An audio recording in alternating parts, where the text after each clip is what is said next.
but this is what happens when you're thrust into duty on spot call.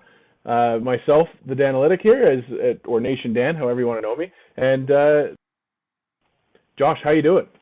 I'm doing excellent. I'm hoping that everyone can see us. I'm hoping everyone can hear us because we got a lot to talk about in regards to Oilers hockey. So I'm fired up. Obviously, we got a game tonight against the Canucks. First time we're seeing the Canucks since that opening season series against them. Of course, we split that one. But yeah, Dan, I'm excited to be here. Just two of us today, so we can talk lots.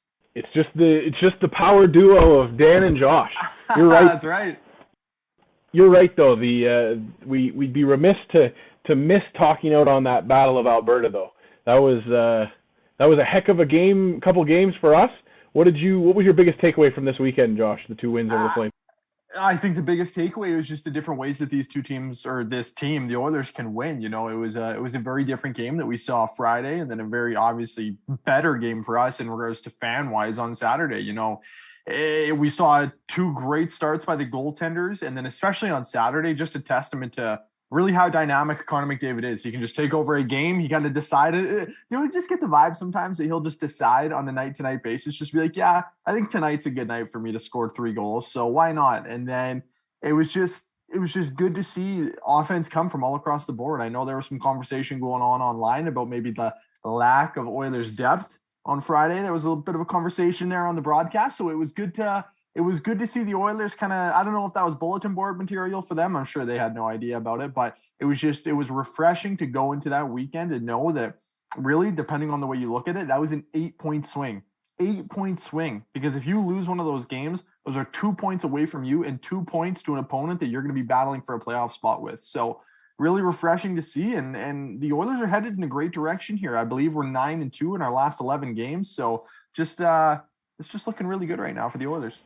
Yeah, it's a good point, too, by you, Josh. I think Mr. Francis took a little bit of a beating online for some of his comments that he made.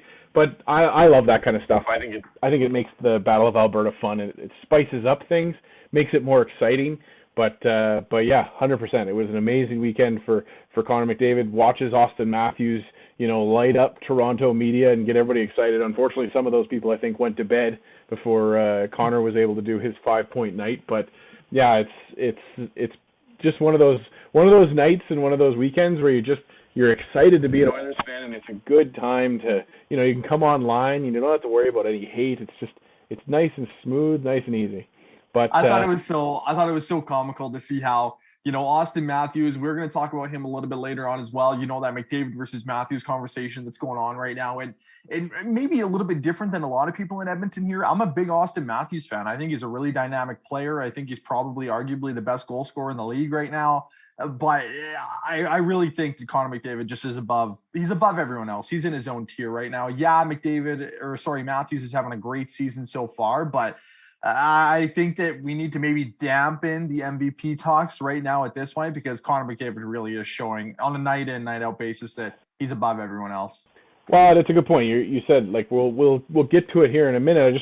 I want to touch base on that big matchup we've got coming up ahead in the week with the Vancouver Canucks. The first time seeing them, as you mentioned, for since the start of the year, where we split the series so far between them. On the 13th, we lost 5-3 on the opening night, and then the next night we ended up winning 5-2. What do you expect for this week, Josh? Seeing the team, the Oilers now have the 9th ranked power play in the league at 26%. They got the 21st ranked penalty kill at 76%. What are you expecting to see from the